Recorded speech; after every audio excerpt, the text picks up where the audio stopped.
अपनी श्रीमती जी को लेके निकला हुआ हूँ अमरकंटक के लिए। ये मेरी श्रीमती जी कम मेरी मित्र ज़्यादा है, मेरे ज़्यादा दोस्त तो नहीं है, सबसे प्यारी दोस्त मेरी यही है। महादेव मित्रों, बहुत दिनों बाद सोचा कि कुछ एडवेंचर हो जाए। मैंने अपनी श्रीमती जी को अमरकंटक ले जाने का प्लान किया। मैंने उसके सामने प्रस्ताव रखा और वो एक झट में मान गई। मैं उससे पूछा कि ऐसा क्यों हुआ कि एक बार मैं अमरकंटक बाइक से जाने के लिए तैयार हो गई। उसने बोला महादेव ने बुलाया है, बाबा जलेश्वर ने, शायद तक उनकी कोई मनसा होगी। फिर हमने अपनी गाड़ी से सफ़र यात्रा चालू की। सुबह 7 बजे हम यहाँ से निकले। रविवार, इधर का मौसम 30 डिग्री 35 डिग्री होगा, लेकिन रास्ते में हम, चूँकि बरसात का दिन था, हम पूरी तैयारी करके गए थे, लेकिन रास्ते में कोई भी परेशानी नहीं हुई। इवन वहाँ का मौसम आधा था, मतलब 20 डिग्री 16 डिग्री करीब का वेदर था। बहुत ही सुहाना मौसम, बहुत मज़ेदार मौसम। चलते चलते हम जलेश्वर धाम पहुँचे। हमने पता नहीं था पहले कि नर्मदा माई से पानी लेके आना है, जल लेके आना है, लेकिन हम वहीं से जल लेके, वहाँ एक कुंड है, वहाँ से जल लेके जलेश्वर धाम में भगवान भोलेनाथ को अर्पित किया। अर्पित करने के बाद बहुत सा नर्मदा घाट फिर से गए और वहाँ हमने दर्शन किया, नर्मदा माई का आरती वगैरह किया। उसके बाद हम निकल पड़े भोजन के उपरांत पेंड्रा की ओर। जलेश्वर से पेंड्रा रोड, जलेश्वर से पेंड्रा रोड बहुत विहंगम दृश्य है, बहुत खतरनाक रूट है बोला। हम जाते गए, अचानक बहुत बिहार जंगल आया, जानवरों का खतरा, शेर का खतरा, ऐसा लिखा हुआ था वहाँ। कच्ची रोड, लगभग कच्ची रोड थी, क्योंकि छत्तीसगढ़ में आता है, लेकिन वहाँ की रोड फिर भी ख़राब थी, शायद तक छत्तीसगढ़ में आता हो। तो हम वहाँ से जा रहे थे कि बहुत पतला सकरी गली में भी बाइक स्लिप कर रहा था, थोड़ा मुरुम था रोड में।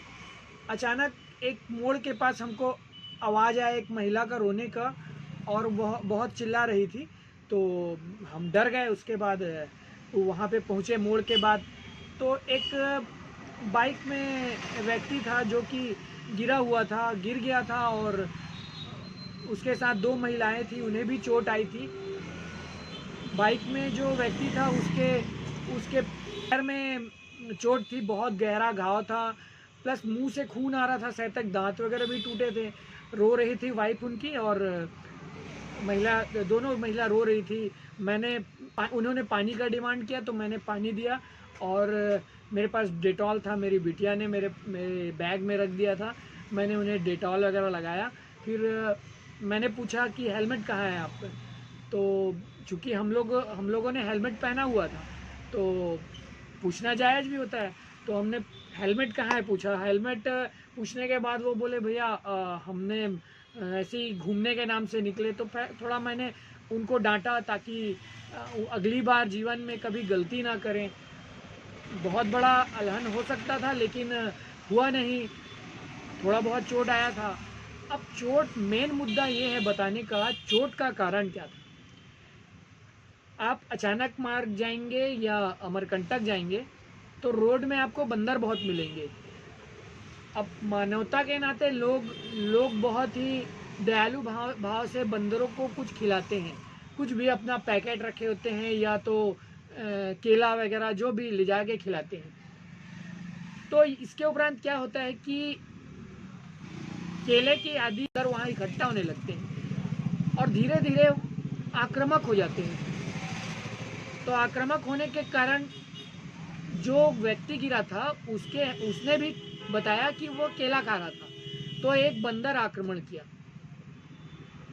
मेरे ऊपर भी, मैं जा रहा था उसी रूट से, तो मेरे ऊपर भी एक बंदर, शायद तक उनका लीडर होगा, बहुत तेज़ी से दौड़ा। अब मुझे तो पता चल गया था, शायद ईश्वर की मर्जी थी कि उसने ये एक्सीडेंट दिखा के हमको ये बता दिया था कि यहाँ धीरे चलें, तो हम तो संभल गए। लेकिन मेरे कहने का मतलब सिर्फ यही था, क्या बंदरों को ऐसे प्राकृतिक रूप से खाना ही तलाशने देना चाहिए या हमें उनका जो नेचर है उसे बिगाड़ना चाहिए। अब इसका फैसला तो आप ही कीजिए, हो सकता है कमेंट्स में कीजिए, कमेंट्स दीजिए, लेकिन ना मुझे जो लगता है कि हमें ये काम करने का कोई अधिकार नहीं है। प्रकृति अपनी व्यवस्था स्वयं कर सकती है। तो फ्रेंड्स, सेफ्टी बना के रखिए, हेलमेट का यूज़ कीजिए और राइड एंजॉय कीजिए, चाहे साइकिल में हो, गाड़ी में हो। मैं कार के लिए नहीं बोलूँगा क्योंकि कार में मुझे मज़ा नहीं आता, मुझे गाड़ी साइकिल में बहुत आनंद आता है। ठीक है फ्रेंड्स, मिलते हैं फिर नेक्स्ट